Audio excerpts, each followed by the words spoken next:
This is CGTN, China Global Television Network.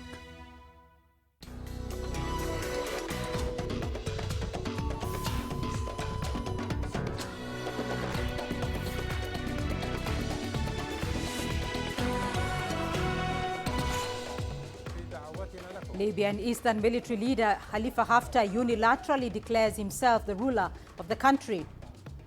The U.S. House Committee launches an investigation after the Trump administration holds funding to the World Health Organization.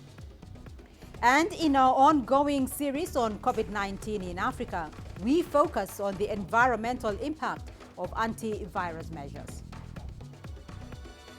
Hello everyone, welcome to Africa Live on CGTN with me, Beatrice Marshall in Nairobi. Also ahead on the program. The clock is ticking for the future of nearly 5,000 South African Airways workers. And South African players reflect on the inaugural FIFA E-Nations Stay and Play Cup. We begin the hour in Libya, where the Eastern-based military commander Khalifa Haftar has dismissed the 2015 UN-brokered agreement as a failed deal. He says the agreement destroyed the country. In a televised speech, Khalifa Haftar has pledged his authorities would move toward creating a new government. He did not make clear whether the elected parliament in the country's east backed his move. Khalifa Haftar's statement threatens to deepen the crisis between the leadership in the east and west of Libya and further complicates the UN efforts to broker a political settlement to the civil war.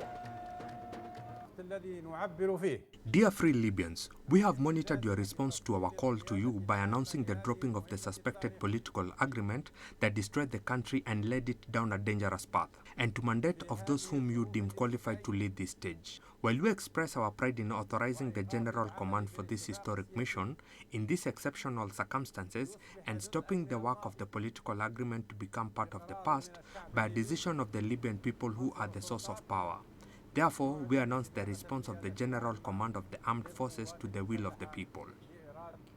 And we'll return to the development in Libya a little later on. But first, let's go to the United Kingdom, where the country is holding a minute of silence to commemorate the key workers who have died with coronavirus. More than 100 NHS and care staff have died with the virus, as have many transport and other key workers.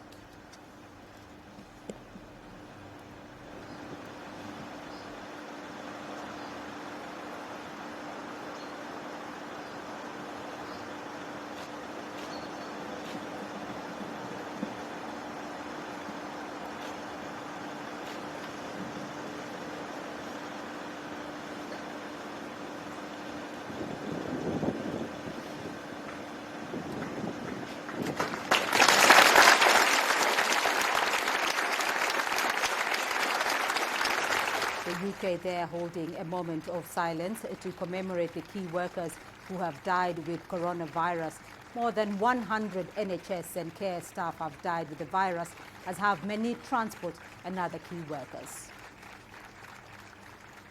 Let's now return to Libya, where the eastern-based military commander Khalifa Haftar has dismissed the 2015 UN-brokered agreement and says the agreement has destroyed the country. And let's get more on that development. I can cross over to Cairo and join CGTN's Adel Mahroui with more details on that development. Adel, can you give us the latest from Libya?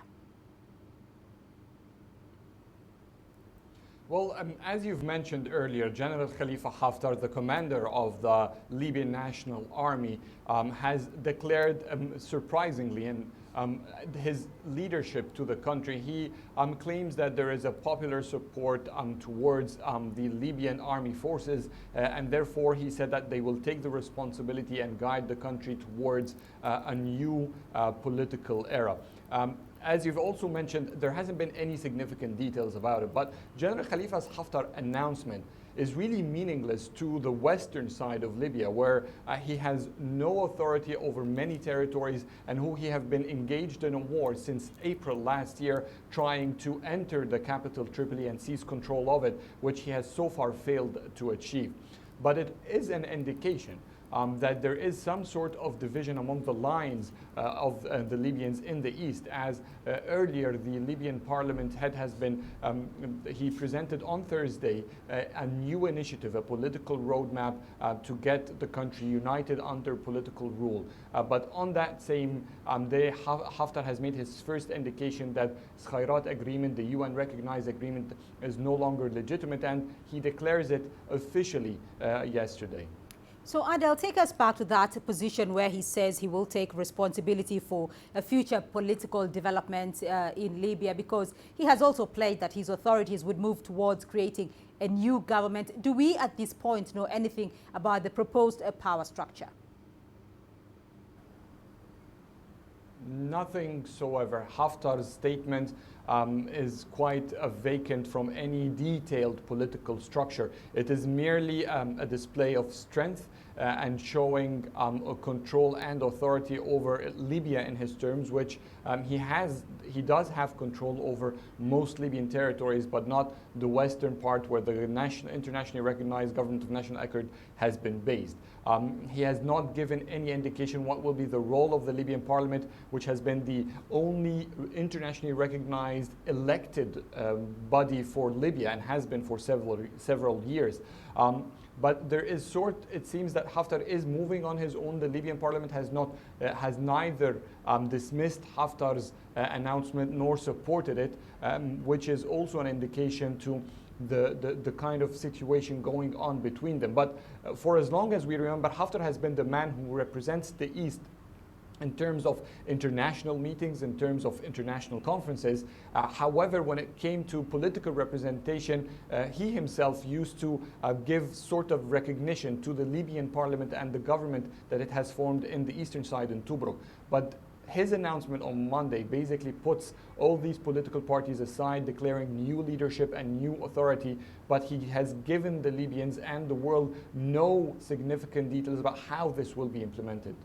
So, Adel, Egypt has been a key player in the stabilization of Libya, or in finding a peace process for Libya. What has Egypt's reaction been to this, and what are the wider political ramifications of this to the peace process?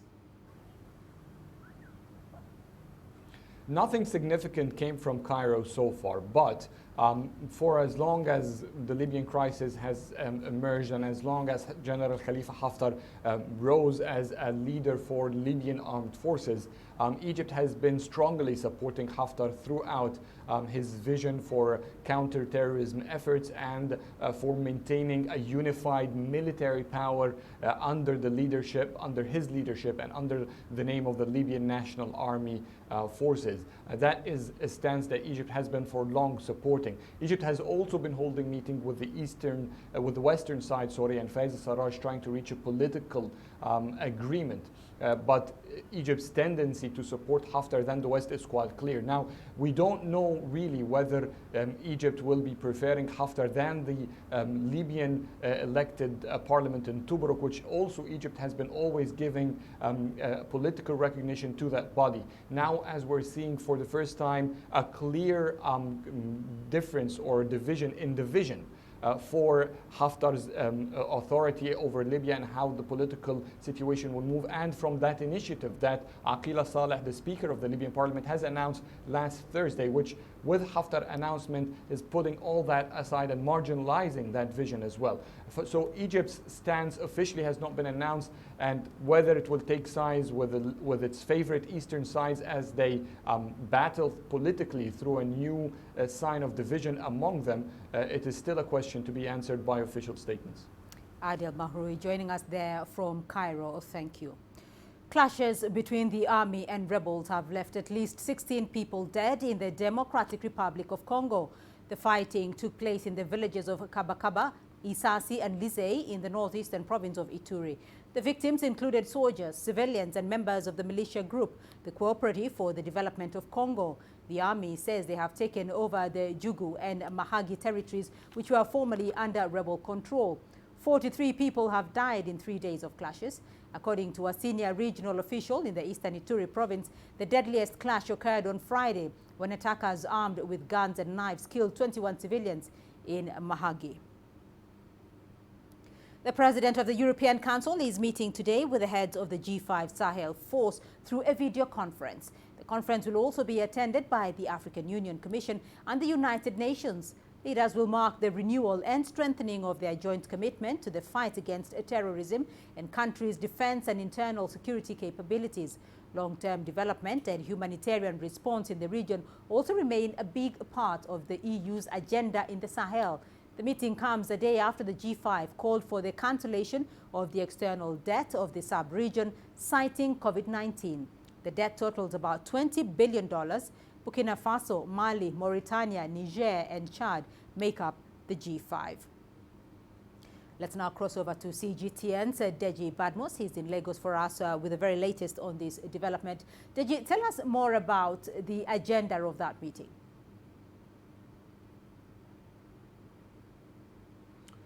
Well, Beatrice, COVID-19, of course, is expected to dominate the discussions now at the meeting because just a few days ago, Sahel leaders actually met where they demanded debt cancellation now for the region now because of COVID-19. So that is expected to dominate discussions at the meeting. So it's expected that the Sahel leaders will put up that proposal. No one knows how, of course, the EU would respond. And the expectation also is that the crisis in the Sahel will also be discussed, and talking about jihadism now in that region. And of course, the region is now moving towards the lean season when harvest will be very poor. So that is also expected to come up in terms of humanitarian assistance. Now there's acute food shortage now in that region. That is expected to be discussed. But I think the core of the issue now for the G5 Sahel leaders is this issue of debt cancellation. Of course, they got the G20 leaders the other day announced debt not debt forgiveness now, debt suspension, so to speak. But the G5 Sahel leaders want outright cancellation. Beatrice?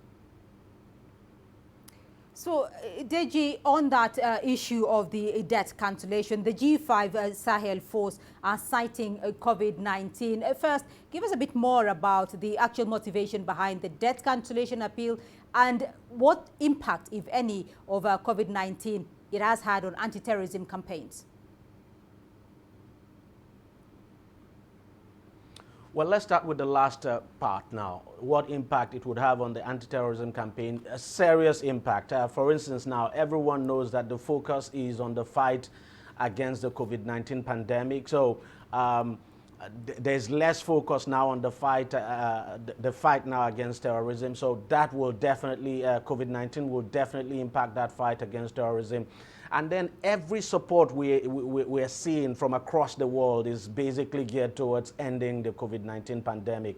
That's where everyone's focus is. And that's the reason why the leaders, of course, are pushing this issue of outright debt cancellation. If they're able to get it, it would mean a lot for that region, a lot, because this is a region that is about the poorest in the world. Some of the poorest countries in the world are based in that region. The region is suffering huge humanitarian crisis, and then you have the COVID-19 pandemic in the mix. It's a very terrible one for the region. And so whatever they can get, not just even debt cancellation, but I want to believe they would be asking for more support as well, because it's not just enough to cancel the debts. They would also be needing humanitarian assistance. Perhaps the EU might decide to support the idea of the debt cancellation and decide to pump in more money into that region. But one thing I should say, Beatrice, is this. If at all the European Union now decides to cancel the debt of that region, if you ask me, I think it should come with a caveat. The European Union must be able to secure some kind of commitment now from the leaders of that region to commit to up their budget on health. Because as we speak today, health infrastructure in the Sahel is almost dead. That's the biggest challenge they have. So if they're able to secure that commitment now from the EU, the G5 Sahel leaders now, that they're going to increase their healthcare budget, say over the next 5-10 years, then that would be something very great. So that whatever they get in terms of debt All right. cancellation now will be channeled to improving the healthcare infrastructure in that region. Deji Badmus joining us there from Lagos in Nigeria. Thank you. Well, let's stay in Nigeria for the moment, where the country is set to begin a phased and gradual easing of more than 4 weeks of a lockdown in the cities of Lagos, Abuja and Ogun. President Muhammadu Buhari says the restrictions had come at a very heavy economic cost and denied many citizens their livelihoods. The states of Lagos and Ogun and the capital Abuja entered lockdowns to tame the spread of the new coronavirus on the 30th of March. Nigeria has reported nearly 1,300 cases and at least 40 deaths, most of which are concentrated in Lagos and Abuja. I have approved a phased and gradual easing of lockdown measures in FCT, Lagos, and Ogun states effective from Monday, 4th of May 2020. New nationwide measures are to be introduced as follows. A. There will be an overnight curfew from 8 p.m. to 6 a.m. This means all movements will be prohibited during this period, except for essential services. We will strictly ensure the mandatory use of face masks or coverings in public, in addition to maintaining physical distancing and personal hygiene. The federal government shall deploy all the necessary human, material, and technical resources to support the state in controlling and containing the pandemic. Across the world, confirmed cases have surpassed 3 million. The death toll has reached 211,000. The U.S. has nearly 1 million confirmed cases, about a third of the global total. The death toll is over 56,000. Nearly half of the world's cases are in Europe. Spain has nearly 230,000 cases. It reported over 300 new deaths on Monday. Italy recorded more than 1,700 new cases, while the UK reported over 4,000 new cases, bringing the total there to over 158,000. Turkey has seen infections top 112,000. The Chinese mainland has confirmed 6 new cases. 3 of these are imported. The U.S. House Committee on Foreign Affairs has launched an inquiry into the Trump administration's decision to halt funding to the World Health Organization. The committee chairman, Elliot Engel, has written a letter to the Secretary of State, Mike Pompeo, saying, and I quote, "Trump's decision in the midst of a global pandemic is counterproductive and puts lives at risk." End of quote. He adds the World Health Organization played an essential role coordinating governments around the world and was quick to declare the spread of COVID-19 a health emergency and a pandemic. The chairman has set May the 4th as a deadline for the State Department to hand over documents regarding the move. Well, American news outlet Politico has obtained a memo which urges Republican candidates to blame China over the coronavirus. Beijing has since criticized the move, saying the U.S. should not be using the pandemic to discredit China. Why do some U.S. forces always do their utmost to discredit China through the pandemic situation? I think the answer is self-evident. The United States keeps saying that China is spreading false information. We can't help but ask who indeed is spreading false information. China firmly opposes that some people in the United States are forcing China into the electoral politics of the United States, using China to get votes. And we also firmly oppose some people who use the pandemic to discredit China and damage China's interests. You're watching Africa Live. Still ahead on the program, we'll be telling you about the environmental impact of anti-epidemic measures in our ongoing series on COVID-19 in Africa.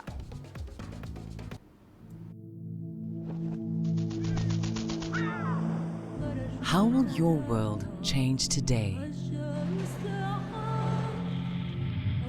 What happens here? What happens there? Or what you make happen for yourself. If it matters to you, it matters to us too. Your stories are the stories that need to be told. Africa Live. Find your voice. Nigeria is my home. 160 million vibrant, ambitious individuals constantly seeking the perfect self-expression. It is these people who inspired me to be that person that is seen, to be a voice that is heard, and ultimately to be the anchor that I am. I have to tap in, tune in, and turn on the very best qualities within me to deliver the news. I'm Richard Nta, an anchor for CGTN.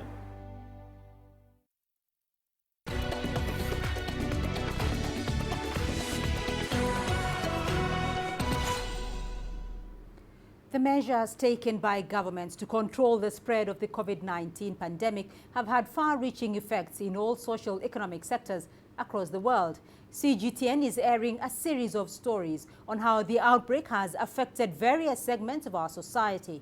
And today we are focusing on the impacts of the outbreak on our environment.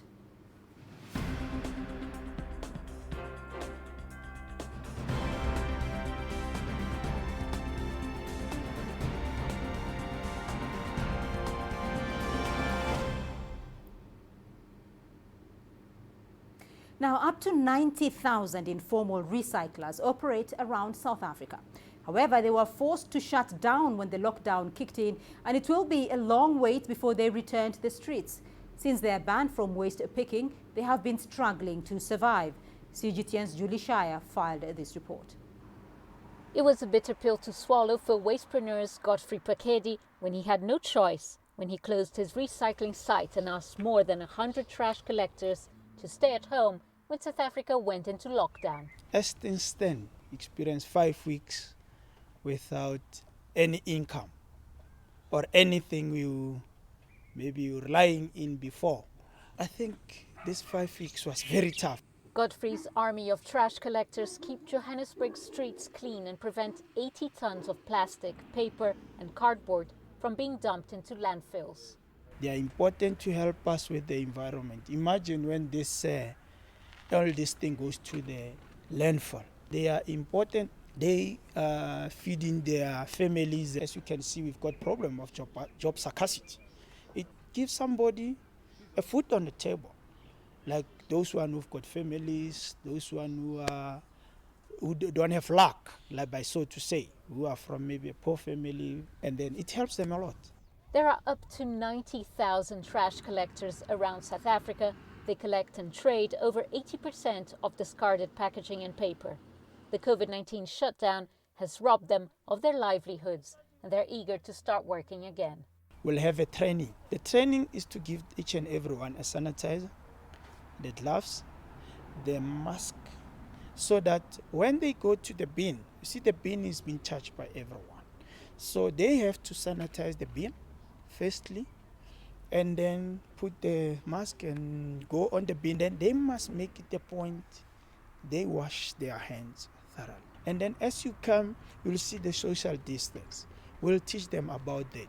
Recyclers are not part of the industries going back to work when restrictions are lifted in May. Their return to the streets will depend very much on South Africa being able to flatten the COVID-19 curve. Julie Shire, CGTN, Johannesburg, South Africa. Experts are raising concern over the dangers posed by used masks, gloves and other protective gear categorized as hazardous waste to the environment. Demand for personal protective equipment is at an all-time high as countries scramble to fight the COVID-19 pandemic. CGTN's Daniel Arapmoy reports from Nairobi. Millions of tons of hazardous medical waste is being churned out as the world moves to shield itself from COVID-19. Used masks have been disposed of like any other trash. But some individuals and retailers have been collecting and reselling these very masks to unsuspecting buyers, with potentially devastating health consequences. Properly disposing this waste is proving to be an even bigger headache. I think it's good to think widely, because some of the masks that are going to be disposed of might end up to be serious more carriers or vectors compared to what we're currently experiencing. We are educating our people on safe disposal. Of course, in the villages, we know it's a bit tricky, but we are urging people, maybe they can either burn or even throw it in their pit latrines. Some institutions, like this one in Machakos, eastern Kenya, are ahead of the pack. This is an incinerator. This is where clinical waste ends up. But such equipment is not readily available for many health facilities, and so hazardous waste can end up in the normal traditional garbage dumps. Environmentalists say that the material from used masks can be recycled into other products. If you pick up the mask and mix it with what you call PET, you can extrude it into something, depending on the mold that you have. A number of governments in Africa have made it mandatory to wear a face mask in public. But few people realize that used masks are considered hazardous waste and must be disposed of properly. With COVID-19 cases on the rise, governments will be confronted with challenges that require prompt solutions as concerns grow over how to deal with the piling medical waste. The impact of the coronavirus is both immediate and dreadful, but there is another deep emergency: the planet's unfolding environmental crisis. Scientists say biodiversity is in steep decline, and climate disruption is approaching a point of no return. Daniel Arap Moi, CGTN, Nairobi, Kenya. Still on environmental matters, Lagos, Nigeria's commercial capital, is notorious for its massive traffic jams and air pollution. But following the COVID-19 pandemic, the city of 21 million has a different look and feel. Here is CGTN's Deji Badmus with that story. This is the picture of Lagos everyone is used to. But this is what the city looks like now. Deserted roads, gone are the nightmare traffic jams, overcrowded streets, and the massive pollution that comes with it. This is thanks to the lockdown imposed in the city after several cases of COVID-19 were confirmed here. And these environmentalists says he can now breathe in fresh air. Much as I don't want to celebrate it that much because it's affecting economic activities. People are not making money, jobs are being lost and the likes and things like that. People are not happy. But as an environmentalist, this is the kind of environment that I want. An environment that is peaceful, that is cool, that humans can live in, animals can live in without any form of disturbance, that everybody, wetlands are protected, and the likes. So I'm happy with this. This is the kind of environment I want. But then, as humans, we need to draw up lessons and reduce our energy use so that we can always have this kind of atmospheric situation all the time. As well as being Nigeria's most populous city, Lagos is ranked among the most polluted cities in the world by the World Health Organization. Roads in the city are often jammed by vehicles releasing fumes into the air. Vehicles move, emitting smoke without control, and nobody is carrying out enforcement to reduce this. We have that here. Vehicles that are not supposed to be on the road, they are moving right here. And production sites as well. We have so many cement companies around here that are always producing because people want to build, they produce cement and the likes. Now everything is on the halt. And it's not just pollution from vehicles. The city is perhaps the noisiest in the country as well. Almost every street has at least a church and a mosque with loudspeakers mounted outside. But with the lockdown and restriction on religious gatherings, the speakers have since gone silent. Even the number of industries that are using generators, all those diesels, powered engines, they are not making use of it. So that's what makes it fresher. And I think maybe once in a year, maybe a particular month, we should do that. If you live in Lagos for this long, you understand that driving through Oshodi for the first time, no noise. The whole place is cleaner, fresher. You want more of this. While environmentalists are happy with the quiet and serene atmosphere of the city at the moment, many of its residents are itching to go back to work and for things to return to what they were before the pandemic and the subsequent lockdown. Now that will inevitably happen, but it remains to be seen whether vital lessons on environmental protection would have been learnt during this period. Deji Badmus, CGTN, Lagos, Nigeria. Well, Egypt has not been left behind as its partial lockdown has led to reduced transportation. With less traffic, the air is getting cleaner. Some regions have seen air pollutants drop by a third, which is the cleanest air quality the country has experienced in 2 decades. CGTN's Adil Mahroui brings us this report. Cairo is surrounded by massive industrial complexes. The Egyptian capital also has 40% of the vehicles in the country. And burning agriculture and house waste is quite common. That has led to a steep deterioration in air quality. The main natural source of particle pollution in Egypt is the desert. The majority of the landscape in Egypt is desert.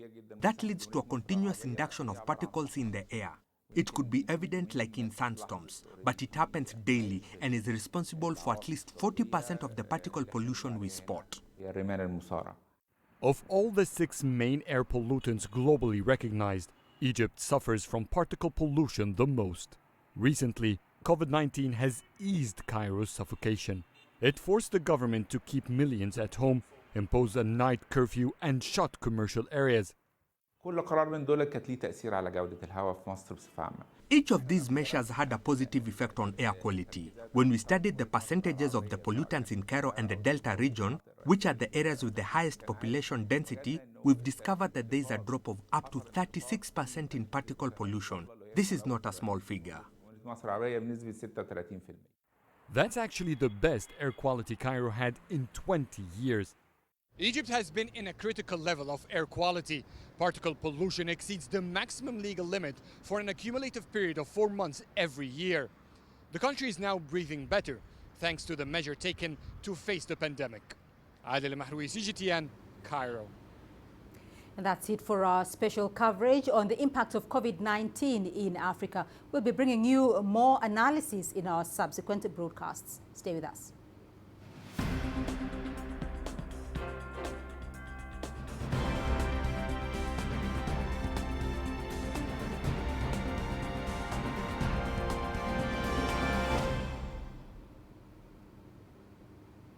And a quick look at your business news coming up next. Here's what's ahead. The clock is ticking for the future of nearly 5,000 South African Airways workers. And soaring inflation forces some Zimbabweans to skip meals. It's currently at the highest level since 2009. Africa is the nexus of enterprise, and global business will tell you why it matters. From the mega investment projects to multi-billion-dollar mergers and acquisitions. Africa today collects, just in terms of revenues from taxes alone, $545 billion a year. If you take 10% of that and you devote it to the energy sector, problem solved. All this on Global Business, weekdays at this time on CGTN.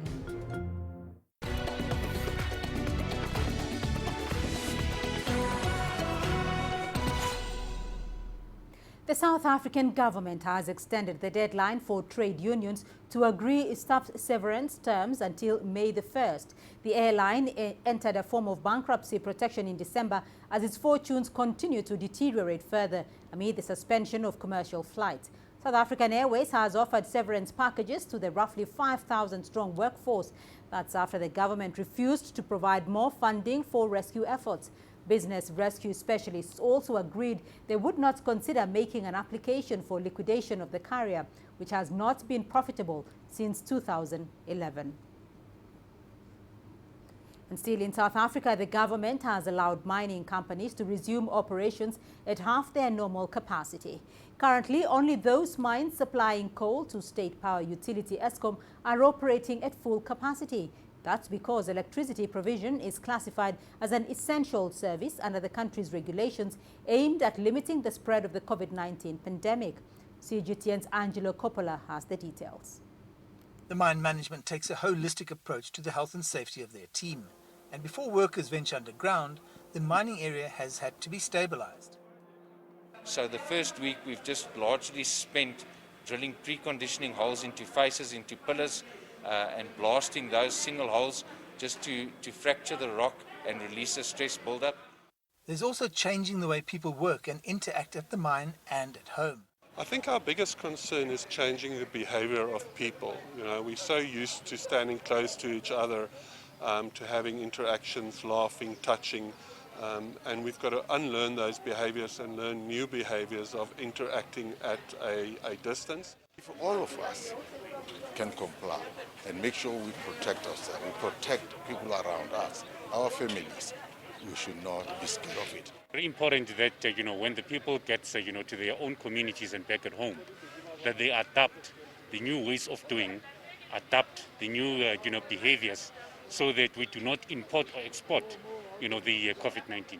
As part of this team approach, the authorities are adamant that unions and management work together closely.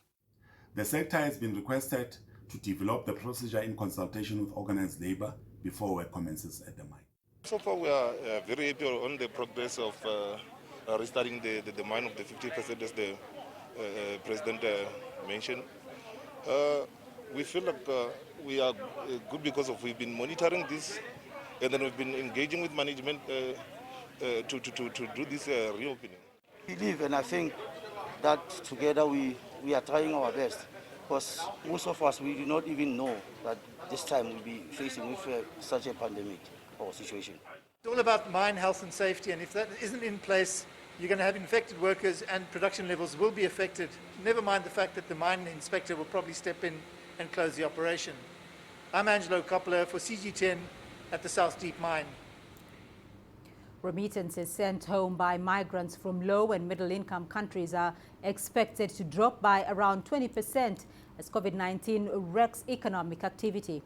According to a new study by the World Bank, global remittances could tumble by $142 billion this year to $445 billion.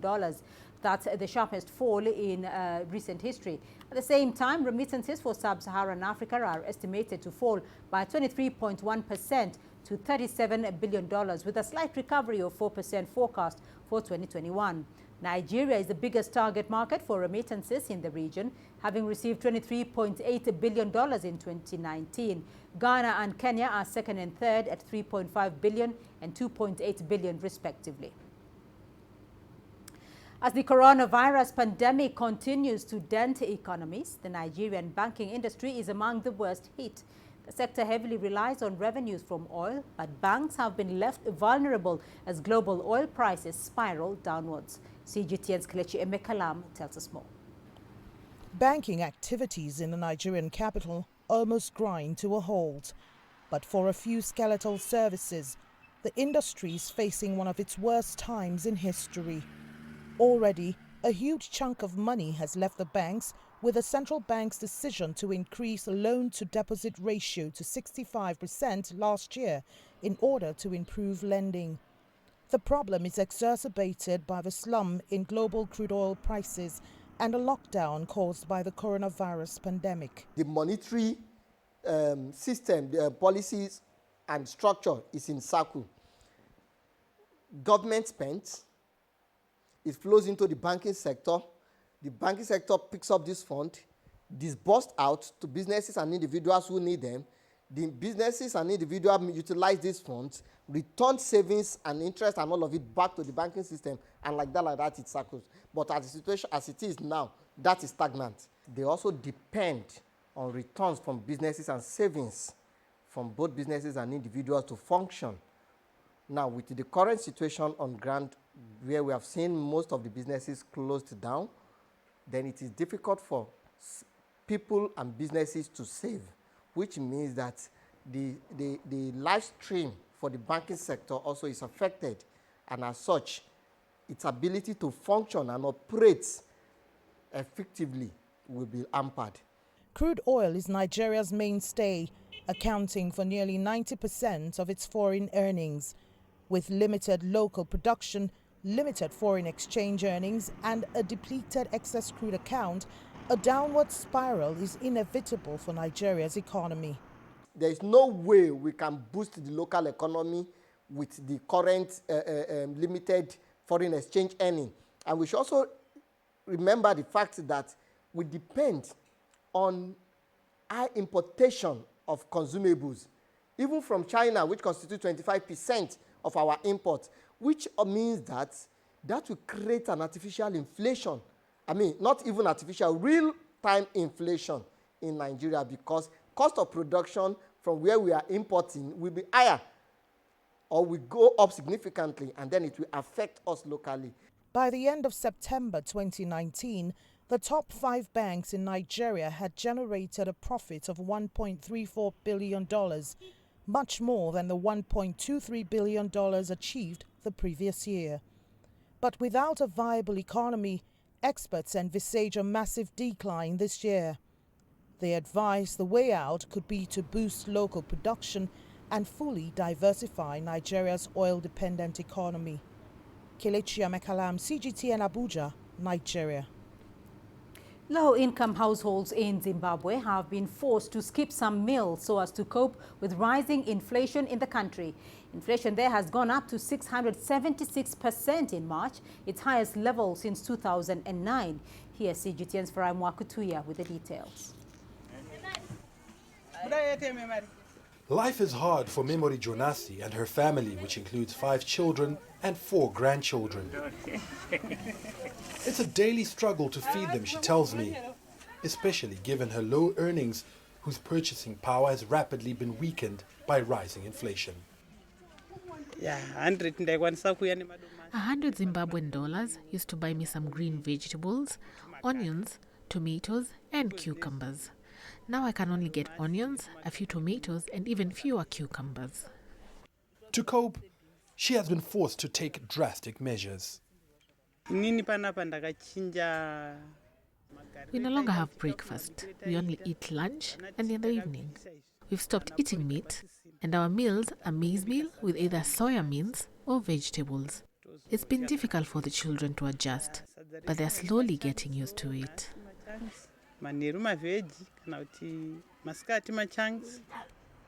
The annual inflation has hit a 10-year high. It's expected to rise even further due to the supply shocks caused by a nationwide lockdown that's halted manufacturing for more than a month. The government has ordered retailers to reduce prices of basic commodities to what they were before March 25th. It's a move meant to relieve hard-hit consumers, but which, from previous experience, could have unintended consequences. In 2008, at the peak of an economic meltdown, price controls led to empty shelves and some retailers closing shop. However, there have been consultations to avoid a similar crisis this time round. There was a process of robust dialogue, frank dialogue. It is not like the government came down on us and put a gun on us, but we actually sat down and agreed. So for us to assure supply, basically it is the area that we are now working on to ensure that the key manufacturers and like oil processors, millers, as well as other that are involved, at least get support in terms of foreign currency. Stakeholders say a guaranteed supply of foreign currency at the official rate will ensure uninterrupted supply of the basic commodities at prices that are within reach of everyone. Farai Mwakutuya, CGTN, Harare, Zimbabwe. Egypt has asked the International Monetary Fund for financial assistance to deal with the economic fallout caused by COVID-19. Egypt has been under a partial lockdown since mid-March, and with tourism and aviation at a standstill, the shutdown is threatening the livelihoods of many in the North African economy. CGTN's Adel Mahroui has the details. Not long ago, Egypt said it would opt for other sources of debt than the IMF. But the COVID-19 has forced the government to reconsider that stand. We wanted to look at the future for at least 1 year and put some precautionary measures in place. What if this crisis extends longer? We have seen sectors like tourism and aviation that are almost completely frozen, and how will this impact the Egyptian economy? That is why we have developed negotiations with the IMF to include a financial aspect to the current technical support program. Egypt was already negotiating with the IMF for an administrative reform program to build on its 2016 economic reform plan. The new funding will include a 1-year rapid relief instrument and a separate standby arrangement Experts estimate the loan to range from $3 to $4 billion. The IMF is excited because there is huge confidence in the Egyptian economy and the Egyptian government because of our reform program. A new IMF loan will burden the government, which already has a record high foreign debt of more than $109 billion. But analysts say the pandemic left Egypt with no other choice. We are not a producing nation, we are a consuming nation. We've always made up for that from the revenues of the Suez Canal, exporting natural gas or tourism, all of which are in crisis. Therefore, to preserve our foreign currency reserve, we had to resort to a new loan because rescheduling current ones would decrease our rating. The International Monetary Fund is expected to review Egypt's request in the next few weeks. IMF says the rapid financing instrument is expected to fill immediate needs in the balance of payments. It should also support the most vulnerable segments of society and the worst affected industries. Egypt will be seeking a 5-year low-interest repayment plan. Adel Mahroui, CGTN, Cairo. Let's now take a look at your sports news. Here's what's ahead.